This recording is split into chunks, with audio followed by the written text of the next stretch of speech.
नमस्कार. आज मी तुम्हाला हा स्वयंपाक झटपट कसा बनवायचा तो सांगणार आहे. मी तुरीची डाळ आणि मुगाची डाळ स्वच्छ धुवून घेतली आहे. त्यामध्ये 2 लसणाच्या पाकळ्या चिरून टाकल्या, हिंग टाकलं आणि आता एका भांड्यामध्ये स्वच्छ तांदूळ धुवून घेतले. त्यामध्ये थोडं पाणी टाकलं, मीठ टाकलं, मिक्स करून घेतलं आणि दुसऱ्या कुकरच्या भांड्यामध्ये चवळी स्वच्छ धुवून घेतलेली आहे.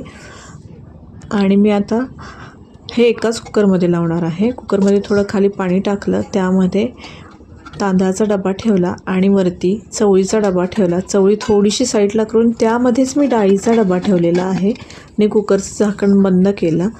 आता मी कुकरच्या 3 ते 4 शिट्ट्या करून घेणार आहे. 3 ते 4 शिट्ट्यामध्ये हे छान शिजतं. तोपर्यंत कणिक मळा आणि चपाती बनवून घ्या. कुकर थंड झाला की आपण तो ओपन करून घ्यायचा आहे. आता ते तुम्ही बघू शकतात की डाळ आपली छान शिजली आहे आणि चवळीही छान शिजलेली आहे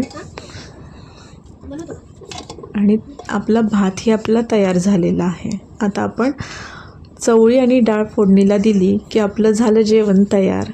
तुम्हाला घाई असल्यास किंवा तुमची धावपळ असल्यास हे जेवण तुम्ही सहज 15 ते 20 मिनटात बनवू शकता. तुम्ही नक्की हा स्वयंपाक ट्राय करून बघा.